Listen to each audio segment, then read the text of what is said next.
6장 1절입니다. 우시야 왕이 죽던 해에 내가 본즉 주께서 높이 들린 보좌에 앉으셨는데 그의 옷자락은 성전에 가득하였고 스랍들이 모이시고 섰는데 각기 6 날개가 있어 그 둘로는 자기의 얼굴을 가리었고 그 둘로는 자기의 발을 가리었고 그 둘로는 날며 서로 불러 이르되 거룩하다 거룩하다 거룩하다 만군의 여호와여 그의 영광이 온 땅에 충만하도다 하더라. 이같이 화답하는 자의 소리로 말미암아 문지방의 터가 요동하며 성전에 연기가 충만한지라. 그때 내가 말하되 화로다 나여 망하게 되었도다. 나는 입술이 부정한 사람이요 나는 입술이 부정한 백성 중에 거주하면서 만군의 여호와이신 왕을 배웠음이로다 하였더라. 그때에 그 서랍 중에 하나가 부젓가락으로 제단에서 집은 핀 숯을 손에 가지고 내게로 날아와서 그것을 내 입술에 대며 이르되 보라 이것이 내 입에 닿았으니 내 악이 제하여졌고 내 죄가 사하여졌느니라 하더라. 아멘. 잠시 기도합니다. 하나님, 우리가 주님의 거룩하심 앞에 있습니다. 거룩하신 말씀 앞에 우리의 생각과 마음과 의지를 조명하고자 합니다. 주여, 성령님이여 우리의 마음을 주장하여 주셔서 성령의 조명하심이 우리를 깨닫게 하여 주옵소서. 이 귀한 시간 전하는 사람과 듣는 사람 모두가 다 하나님의 말씀 앞에 겸손해질 수 있도록 도와주시옵시고 함께해 줄 줄 믿으며 예수 그리스도의 이름으로 감사하며 기도하옵나이다. 아멘.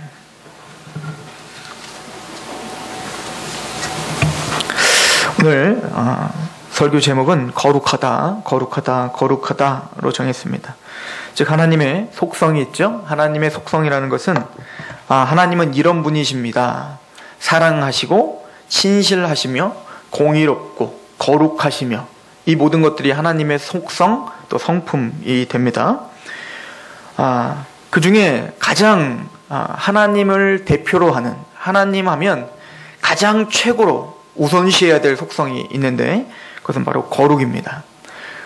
이 거룩은 그러므로 이 최고의 속성인 이 거룩하심 하나님을 알 때 우리에게 구원이 있을 수 있고 또 우리의 삶에 성화라는 것이 있을 수 있어요. 지금 이 이사야는 귀족 출신의 선지자인데 이 이사야는 우시야라고 하는 왕, 우시야 통치 때 하나님의 부르심을 받습니다.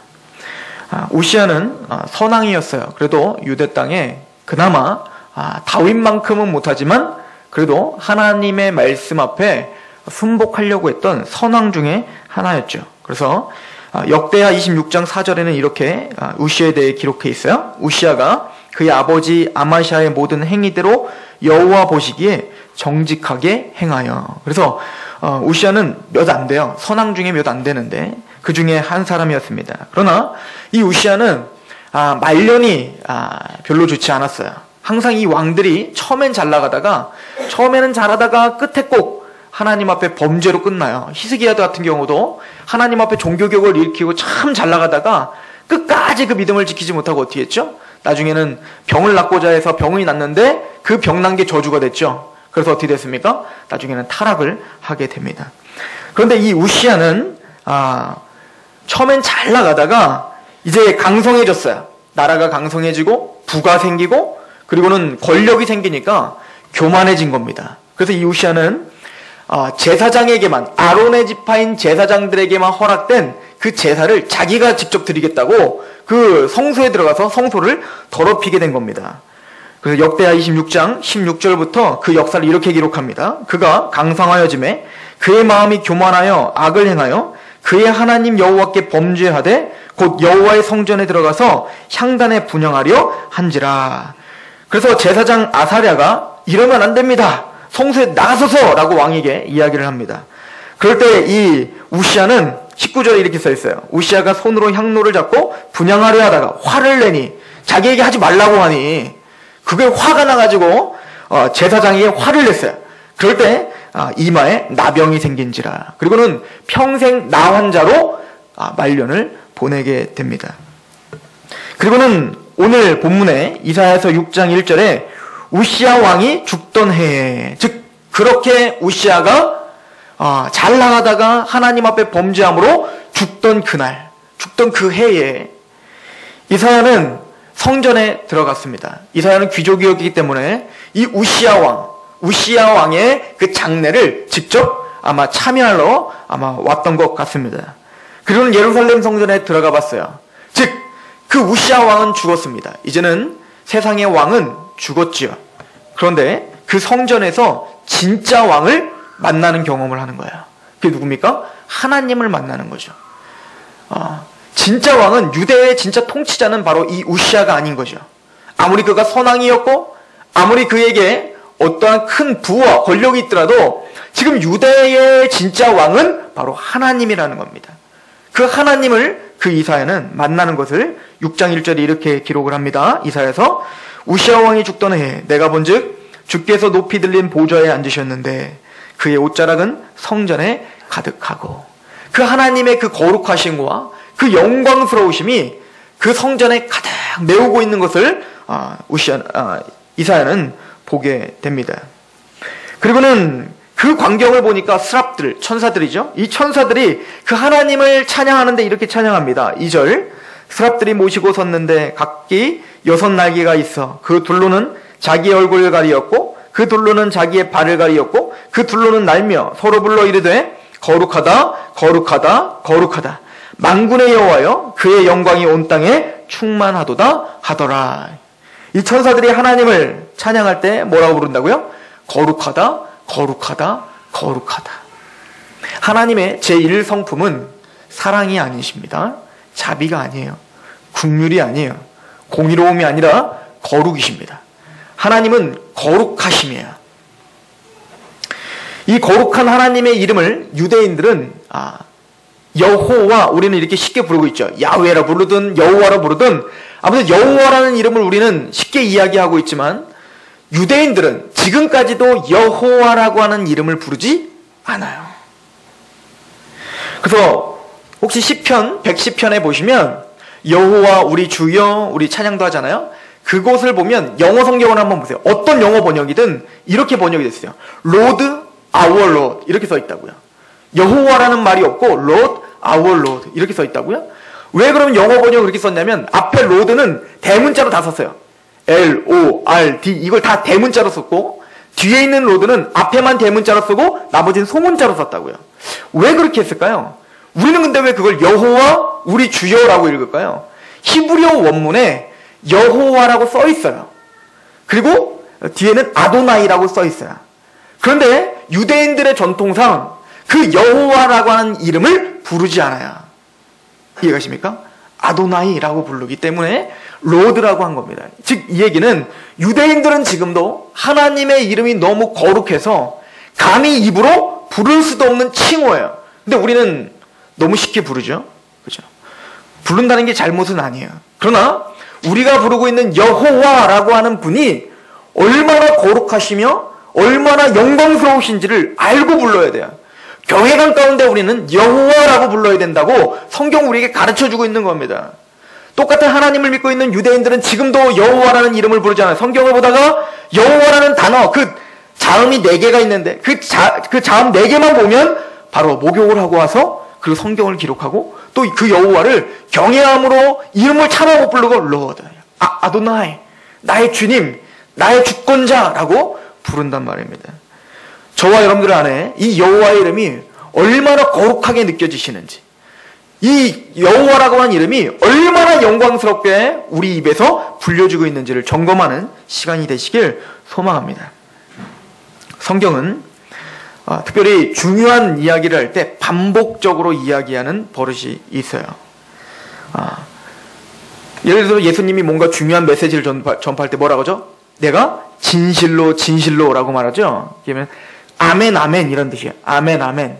즉 뭔가 중요한 이야기를 할 때는 반복적으로 이야기를 합니다. 그 중에 진짜 중요한 거, 최상의 중요한 거를 우리가 성경이 말할 때는 3번을 반복합니다. 3번이 반복되는 걸 보면 그것은 대단히 중요한 거로 최상급의 의미를 지고 있어요. 예를 들어서 계시록 18장 13절에 보면 내가 또 보고 들으니 공중에 날아가는 독수리가 큰 소리를 이르되 땅에 사는 자들아 땅에 사는 자들에게 화가 있으리라. 즉 하나님의 심판, 그 심판, 화가 있을 것에 대한 강력한 어떤 메시지를 주기 위해서 3번을 반복하고 있죠. 또 예레미야서 7장 4절에 보면 너희는 이것이 여호와의 성전이라, 여호와의 성전이라, 여호와의 성전이라 하는 거짓말을 믿지 말라. 즉 하나님을 믿는답시고 겉으로는 하나님을 믿는 것처럼 그렇게 행세를 다하고 있지만 그 중심에서는 하나님을 떠난 자들, 그리고는 이게 하나님 여호와의 성전이라고 말하고 있는 자들을 책망할 때 그것이 여호와의 성전이라, 여호와의 성전이라, 여호와의 성전이라 말하지 말라라고 강한 책망을 주실 때 이렇게 3번씩 반복을 하는 거예요. 그런데 하나님의 속성 얼마나 중요합니까? 그 속성 중에 유일하게 이 최상급의 삼중법을 쓴 것은 딱 하나밖에 없어요. 뭐냐면 거룩하다, 거룩하다, 거룩하다예요. 사랑이시라, 사랑이시라, 사랑이시라. 아니요. 그 사랑보다 먼저 거룩을 아셔야 돼요. 그 거룩하심은 우리가 가장 최고로 높여드려야 될 이름이에요. 속성입니다. 믿으십니까?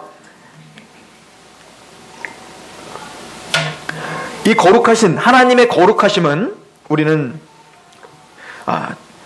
이사야서 6장 2절을 통해서도 볼 수가 있어요. 6장 2절에 보면 같이 한번 읽어봅니다. 시작. 스랍들이 모시고 섰는데 각기 6날개가 있어 그 둘로는 자기 얼굴을 가리었고 그 둘로는 자기의 발을 가리었고 그 둘로는 날며. 이 천사에 대한 이야기를 하면서 이 천사의 날개가 6개가 달렸어요. 3쌍이 달린 거죠. 그런데 한 날개는 뭐예요? 한 쌍은 뭐합니까? 눈을 가리고, 한 쌍은 뭐합니까? 밑에는 발을 가리고, 그리고 한 쌍으로만 나는 거예요. 그러니까 날려고 날개 있는 건 딱 하나예요. 한 쌍이고 나머지는 다 뭔가를 가려요. 눈을 가리고 뭡니까? 발을 가립니다. 이거는 계시록에서도 마찬가지로 그렇게 우리에게 보여주고 있습니다. 왜 눈을 가릴까요? 지금 뭡니까? 여러분들 우리는 죄인이에요. 맞습니까? 만물보다 심히 부패하고 더러운 것이 사람의 마음이라. 우리는요 모든 만물보다, 동물들보다 누가 더 더러워요? 우리가 더 더럽다고 성경은 고발하고 있어요. 그런데 어찌 보면 피조 세계에서 지금은 가장 거룩한 게 누굴까요? 하나님을 제외하고 천사겠죠. 타락한 천사 말고 그 거룩한 천사는 죄를 지은 적이 없어요. 죄를 지은 적이 한 번도 없는 그 천사들조차 그 눈으로 직접 누구를 못 봐요? 하나님을 보지 못하는 거예요. 그래서 뭡니까? 한 날개로 눈을 가리는 거예요. 왜요? 그만큼 하나님의 거룩하심과 영광스러움은 너무 강한 거예요. 그래서 그 거룩한 천사들조차 감히 얼굴과 얼굴을 대면하고 하나님을 쳐다볼 수가 없다라고 성경은 기록하고 있어요. 그런데 감히 우리가 어찌 그 거룩하신 하나님을 직접 대면할 수 있겠습니까? 게다가 또 한 날개는 어디를 가립니까? 발을 가려요. 이 말씀은 꼭 뭐가 생각이 납니까? 출애굽기가 생각나지 않습니까? 출애굽기 3장 5절에 처음에 모세가 하나님을 대면하는 장면이 나옵니다. 근데 하나님을 직접 보지 못하고 뭡니까? 불타는 떨기나무, 타지 않는 떨기나무를 보죠. 그때 하나님의 음성이 들려옵니다. 뭐라고 음성합니까? 하나님이 이르시되 이리로 가까이 오지 말라. 내가 선 곳은 거룩한 땅이니 내 발에서 신을 벗으라. 이 신을 벗는다는 것은 한 2가지 정도의 의미가 있어요. 첫 번째는 권리 포기의 의미가 있고, 두 번째는 즉 나는 흙만도 못한 자입니다 라고 하는 뜻이에요. 나는 노예보다도 못한 자입니다. 즉 신발을 벗고 흙을 밟고 있어야 될 사람입니다. 즉 저는 흙입니다. 이런 뜻이거든요. 즉 하나님 앞에 서 있을 때 우리의 비천함을 보여주고 있는 겁니다. 이곳은 거룩하니 너는 신을 벗으라. 그런 것처럼 이 천사들, 죄가 없는 천사들도 모세가 신을 벗었던 것처럼, 여호수아가 신을 벗었던 것처럼 그 2 날개로는 뭘 가릴 수밖에 없다고요? 그 발을 가릴 수밖에 없음을 성경은 우리에게 선포해 주는 거예요. 여러분, 하나님은 거룩하십니다. 우리가 감히 볼 수 없을 만큼 거룩하시죠. 그 하나님은 출애굽기 33장에 모세는 하나님의 모든 기적들을 봤죠. 홍해가 갈라지는 걸 봤다고요. 그리고 뭡니까? 만나와 외출하기가 떨어지는 것도 봤다고요. 또 많은 자들이 하나님 앞에 범죄함으로 어떠한 징계를 받았는지도 봤다고요. 10가지 재앙을 보십시오. 여러분들이 10가지 재앙을 직접 목격했다고 한번 생각해 보세요. 모든 강에 피바다가 돼버립니다. 그리고 모든 메뚜기 제왕과 모든 악종의 재앙, 그 모든 것들을 다, 또 장자의 죽음, 이 모든 걸 경험했을 때 하나님이 얼마나 두렵겠습니까? 하나님이 얼마나 영광스럽게 보이겠습니까? 그럼에도 불구하고 모세는 그래도 뭔가 더 보고 싶은 갈망함이 생겼죠. 그래서 출애굽기 33장에 그 하나님을 대면했을 때 이 모세가 이렇게 말하는 거 아닙니까? 하나님, 얼굴을 좀 보여주십시오. 하나님의 영광을 좀 보여주십시오 라고 이야기합니다. 그때 하나님께서 말씀하신 겁니다. 출애굽기 33장 19절, 여호와께서 이르시되 내가 내 모든 선한 것을 내 앞에서 지나가게 하고 여호와 이름을 내 앞에 선포하리라. 나는 은혜 베풀 자에게 은혜를 베풀고 긍휼히 여길 자에게 긍휼을 베푸느니라. 또 이르시되 내가 내 얼굴을 보지 못하리니 나를 보고 살 자가 없음이라. 하나님을 보고 살 자가 없어요. 그래서 천사들도 가리고 있다니까요. 21절, 여호와께서 또 이르시기를 보라, 내 곁에 한 장소가 있으니 너는 그 반석 위에 서라. 내 영광이 지나갈 때에 내가 너를 반석 틈에 두고 내가 지나도록 내 손으로 너를 덮었다가 손을 거두리니 내가 내 등을 볼 것이요 얼굴은 보지 못할 것이다 라고 말합니다. 모세조차, 그 하나님의 거룩한 지도자였던 모세조차도 하나님의 얼굴을 보지 못해요. 이 이스라엘 백성들에게 모세가 이렇게 소망한 것처럼 이스라엘 백성들에게도 이런 소망이 있었어요. 그 거룩하신 하나님 한 번만 봤으면, 그 거룩하신 하나님을 직접 내가 좀 대면해 봤으면. 그래서 민수기 6장에 보면 이런 축복을 하죠. 제가 이 오후 예배 때 축도할 때 쓰는 우리 축복 아닙니까? 24절에 보면 여호와는 내게 복을 주시고 너를 지키시기를 원하며 여호와는 그의 얼굴을 내게 비추사 은혜 베푸시기를 원하며 여호와는 그 얼굴을 내게로 향하여 드사 평강 주시기를 원하노라 할지라. 계속 뭐예요? 주의 영광, 주의 얼굴을 보게 되고 싶은 거예요. 주의 얼굴을 아는 빛을 나에게 비춰주셔서 하나님을 보게 되기를 그렇게 갈망한 겁니다. 거룩하신 하나님을 직접 목격하고 싶은 거예요. 그런데 구원받은 하나님의 성도들에게는 이 거룩하신 하나님을 만날 수 있는 그 특권을 약속해 주셨습니다. 요한일서 3장 2절에 이렇게 기록되어 있어요. 사랑하는 자들아, 우리가 지금은 하나님의 자녀라. 장래에 어떻게 될는지 아직 나타나지 아니하였으나 그가 나타나시면, 예수 그리스도가 나타나시면 우리가 그와 같을 줄을 아는 것은 그의 참모습 그대로 볼 것이기 때문이다. 그 영광스러운 그대로를 보게 될 날이 우리 구원받은 자들에겐 있을 것이다 라고 이야기하고 약속합니다. 고린도전서 13장 12절에도 바울사도 이렇게 이야기해요. 우리가 지금은 거울을 보는 것 같이 희미하나 그때에는 얼굴과 얼굴을 대하여 볼 것이요 지금은 내가 부분적으로 아나 그때는 주께서 나를 아신 것과 같이 내가 온전히 알리라. 그때가 되면 그 거룩하신 영광스러운, 천사들도 날개로 가릴 수밖에 없는 그 영광스럽고 거룩하신 하나님을 대면하게 될 거예요. 지금은 우리는 부분적으로 아는 거예요. 지금 우리가 거룩하신 하나님, 영광스러우신 하나님이라고 말하지만 우리는 그 하나님을 대면한 적이 없어요. 그 하나님은 너무 거룩하십니다. 거룩하신 하나님을 우리가 볼 수도 없고 감히 만질 수도 없다라고 성경은 우리에게 이야기하고 있습니다.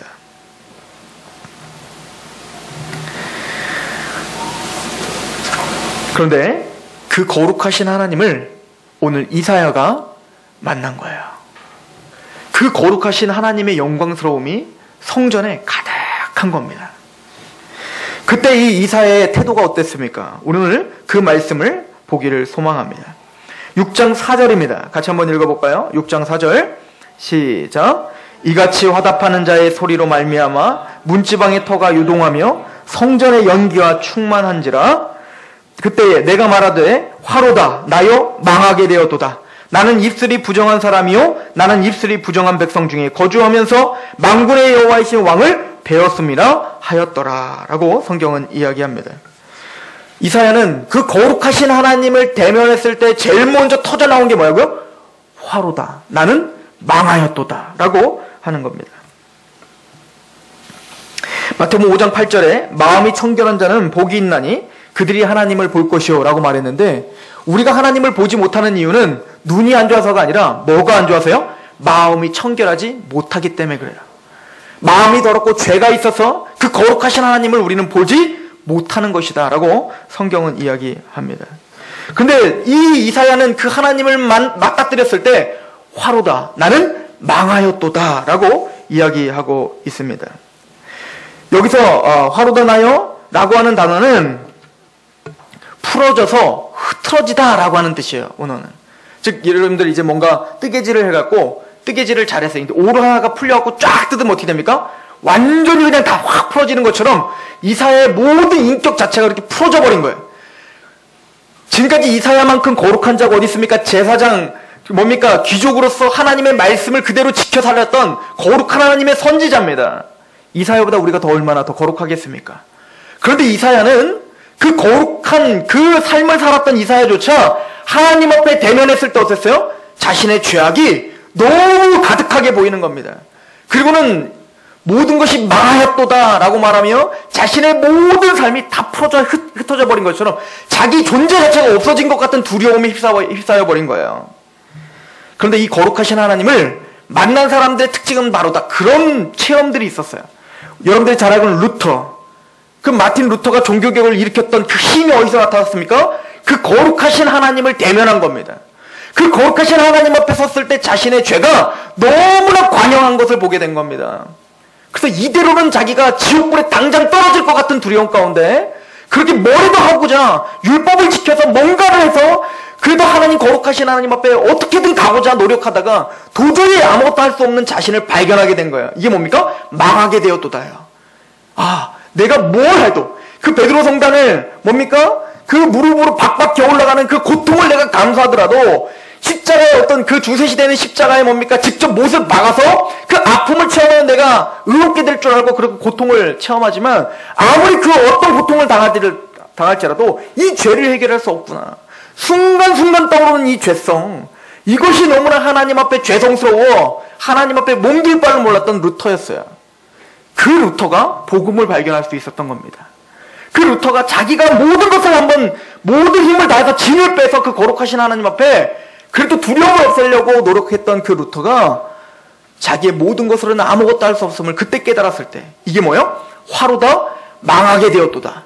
내 인생으로는 나의 뭐 신앙, 나의 어떤 노력으로는 그 어떤 것도 할 수 없구나 라고 그 어떤 벽에 부딪혔을 때 그때서야 복음이 깨달아진 거야.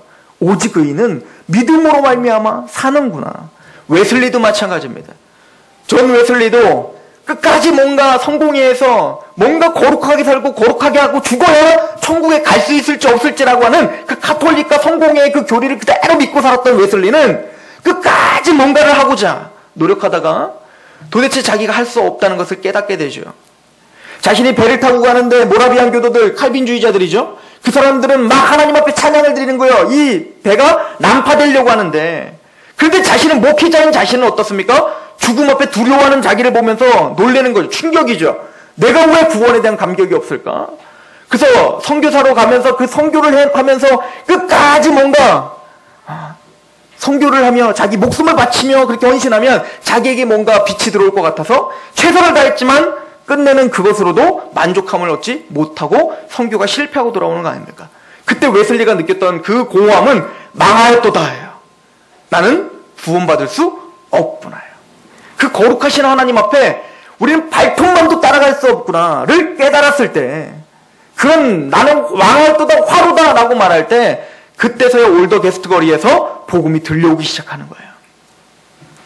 이사야도 바로 그런 자신의 죄됨 앞에 하나님의 거룩하심 앞에 자기를 한번 들춰볼 때 자신의 벌거벗은 모습, 자신의 그 죄악성이 그대로 드러나게 된 겁니다.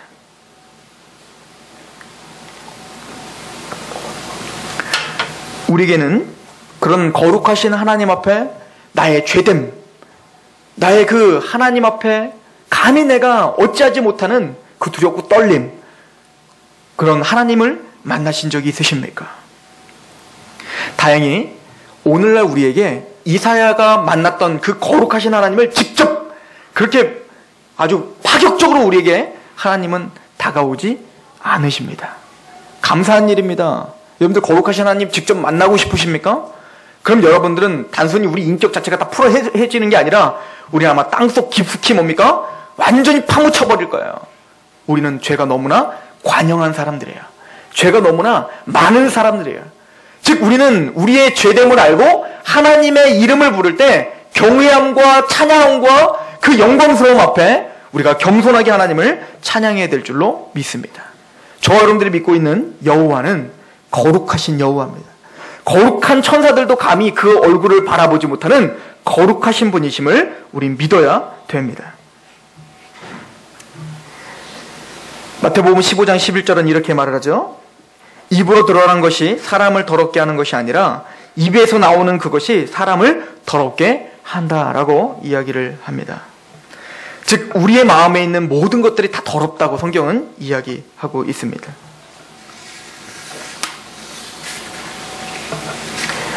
그런데 이 거룩하신 하나님을 알고 믿고 있는 하나님의 백성들에게 속죄함과 용서함을 주시는 거예요. 여러분들 구원이라고 하는 것은 이 거룩하신 하나님을 인식할 때 가능합니다. 왠지 아십니까? 많은 사람들은 이렇게 이야기를 해요. 이걸 우린 다원주의라고 하는데 산이 있어요. 산에 올라가는 길은 여러 가지가 있어요. 그런데 꼭대기가 있는 하나인 것처럼 우리가 하나님을 만나는 것은 하나예요. 얼마 전에 제가 한 자매를 만났을 때도 그 얘기를 하더라고요. 자기 그게 확실하다고 믿고 있다는 거예요. 하나님은 계시다는 거예요. 하나님은 왠지 계실 것 같다는 거예요. 근데 그 하나님은 계시지만 올라가는 길이 다르다는 거예요. 이슬람은 이슬람 나름대로, 불교는 불교 나름대로, 기독교는 기독교 나름대로, 또 아무 종교가 없는 사람들은 또 그 사람들 나름대로 뭔가 거룩하게 살고 뭔가 도덕적으로 살면 그 길로 말미암아 마침내는 하나님을 만나 구원을 받는 거 아니냐라고 믿고 있다는 거죠. 그런데 기독교는 너무 배타적이고 너무 독선적이라는 거죠. 그래서 자기는 기독교를 떠났다는 겁니다. 이것은 거룩하신 하나님에 대해서 이해하지 못했기 때문에 그래요. 또 어떤 사람은 이렇게 말합니다. 하나님은 사랑의 하나님이십니다. 하나님은 자비의 하나님이십니다. 하나님은 긍휼의 하나님이십니다. 그런데 하나님이 감히 지옥을 왜 만들었겠습니까? 지옥은 없는 겁니다. 라고 그래서 안식교와 여호와 중에는 그렇게 말하는 거예요. 아니 사랑의 하나님이 그것도 한 번만 그냥 막 어렵게 하는 게 아니라 평생을 영원히 지옥불에 타게 한다고요? 그게 진짜 하나님 사랑의 하나님이라는 겁니까? 그게 진짜로 사랑한다는 겁니까? 그건 말도 안 됩니다. 그건 하나님을 잘못 오해한 겁니다. 라고 이야기하는 이단 집단이 있어요. 그러나 이 모든 주장들은 거룩하신 하나님을 이해하지 못해서 그래요. 여러분들 우유를 좋아하십니까? 제가 이제 복음을 전할 때 꼭 이야기를 하는데 우유를 좋아하세요? 우유를 좋아하지 않더라도 한번 여러분들이 상상을 해보십시오. 한여름에 하루 종일 그 땡볕에서 일을 한 거예요. 땀도 나고 밥도 못 먹고 그렇게 열심히 일을 한 겁니다. 하루 종일. 그 배가 고프고 물도 먹고 싶고 막 그러고 있는 상황인데 갑자기 제가 여러분들에게 나타나서 우유를 준 겁니다. 우유는 두 가지를 다 해결할 수 있어요. 갈증과 그리고 식욕을 다 해결할 수 있죠. 그 우유를 줬더니 너무 고맙잖아요. 그래서 우유를 막 먹었더니 우유가 완전히 상해버린 거예요. 그럼 여러분들 우유를 좋아한다고 우유를 먹을 수 있습니까? 먹을 수 없어요. 왜냐하면 우리의 속은 이미 상한 것은 받아들이지 못하도록 돼 있다고요. 상한 것은 내가 우유를 싫어해서가 아니라 상한 우유는 받아들이지 않게 그냥 상한 우유를 먹으면 본능적으로 그냥 뱉을 수밖에 없게 우리는 속이 그렇게 돼 있다고요. 마찬가지로 하나님은 거룩하시고 거룩하세요. 너무 거룩하셔서 우리를 사랑한다고 하지만 죄와는 타협할 수 없으신 분인 거예요. 그래서 본능적으로 그 죄는 어떻게 합니까? 치실 수밖에 없는 하나님이신 겁니다. 너무 거룩하셔서 죄와는 전혀 타협할 수 없는 회전하는 그림자도 없으신 그 하나님이 우리의 그 손톱만한 죄도 용납하실 수 없는 그 거룩성이 있는 것을 이해하지 못하는 거예요. 누가? 죄악 많은 우리들은 이해하지 못하는 거예요. 좋으면 좋은 거지. 뭘 그렇게 하나 죄를 범했다고 우리를 그렇게 영원한 지옥불에 던지십니까? 아니요. 그만큼 하나님 거룩하다는 것을 성경은 보여주고 있는 거예요. 그 거룩하신 하나님은 또한 우리를 사랑하십니다. 그래서 하나님이 그 사랑하는 택함받은 자들에게 그 거룩성, 하나님의 거룩함과 하나님의 사랑을 다 이루시기 위해서 예수님을 보내주신 거예요. 자기 하나밖에 없는 거룩하신 하나님을 우리의 죄를 위해서 내어주신 것.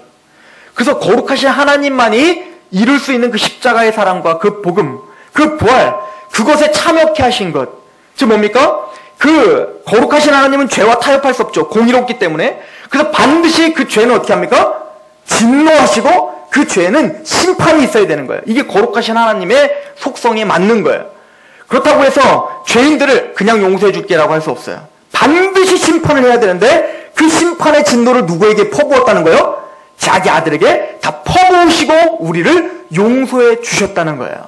이것이 십자가의 구원이라고 성경하고 있습니다. 오늘 이사야서 6장을 한번 보십시오. 6절입니다.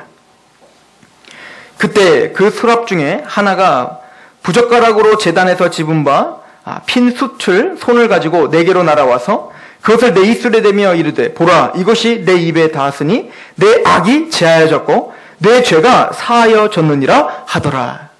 지금 뭡니까? 뜨겁게 달궈진 그 젓가락을 가지고 쇳덩이를 가지고 어떻게 합니까? 이사야의 입을 찢어버리는 거예요. 얼마나 고통스럽겠습니까? 그런데 그 고통이 끝난 다음에 뭡니까? 죄사함의 용서를 받게 됩니다. 그런데 이 고통, 어찌 보면 그 불로다가 지지는 그 고통은 누가 당해야 됩니까? 바로 우리가 영원히 당해야 될 심판이란 말입니다. 그런데 그 심판을 누구에게 다 쏟아부었다고요? 예수 그리스도에게 다 쏟아부었어요. 그래서 우리가 당해야 될 그 모든 고난을 예수님에게 다 담당시키시고는 뭡니까? 우리에게 죄사함을 받았다라고 선포해 주신 것을 모형으로 우리에게 보여주고 있습니다. 즉 거룩하신 하나님, 거룩하신 하나님을 만난 자는 그 죄를 통회하게 되어 있습니다. 내가 얼마나 하나님 앞에 죄인인지를 알게 돼 있단 말입니다. 그리고 그 하나님 앞에, 그 고난 앞에 그 십자가의 고난을 발견하고 그 하나님이, 거룩하신 하나님이 십자가의 사랑으로 나를 구원시켜 주심을 감격스럽게 고백하는 자가 됩니다.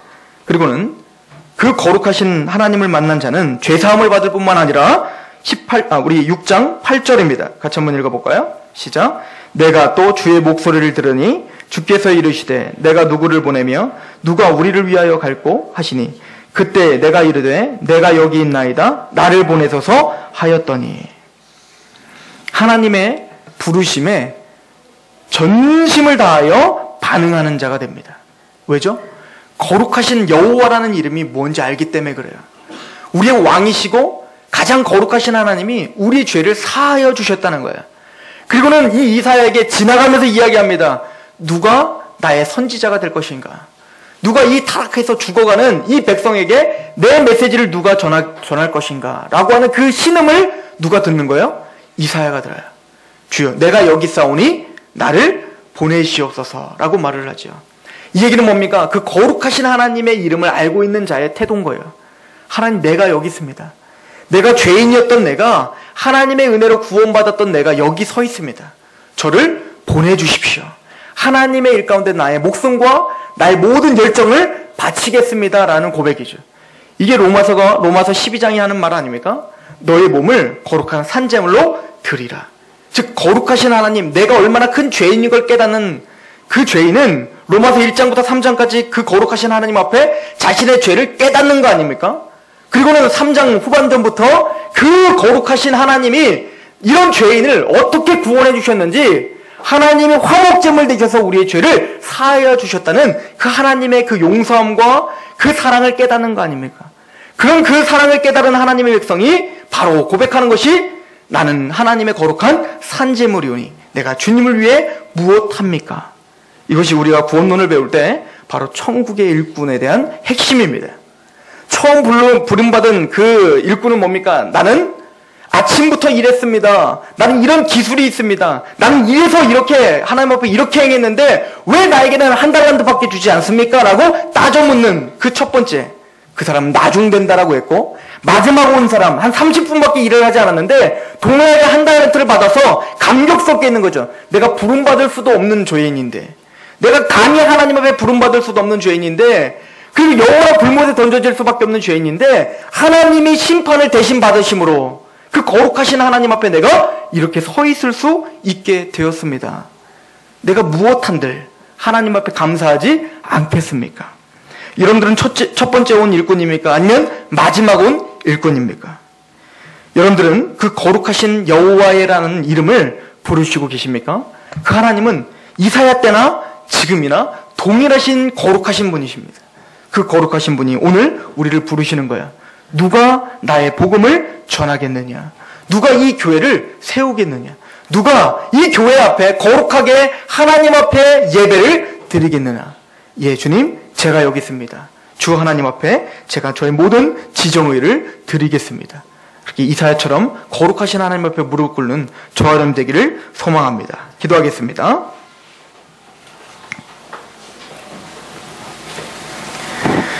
하나님 아버지 너무나 감사합니다. 이사야가 화로다 나는 망하였도다 라고 그 모든 심령을 다하여 통회한 것처럼 우리 모두가 다 거룩하신 하나님 앞에 그리고 예수 그리스도의 십자가의 고난 앞에 그렇게 겸허하게 서 있게 하여 주시옵소서. 하나님이 거룩하시다라고 하는 것을 단순히 형식적인 고백이 아니오라. 하나님을 경외함과 그 영광 앞에 우리의 모든 마음을 낮추어 고백드리는 그런 참 신자가 될 수 있도록 주여 도와 주옵소서.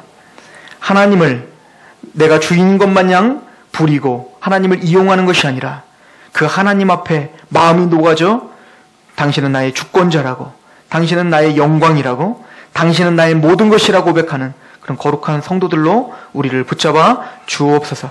그렇게 하실 하나님을 기대하며 예수 그리스도의 이름으로 감사하며 기도하옵나이다. 아멘. 우리 거룩하신 하나님 앞에 우리 찬양 올려드립니다.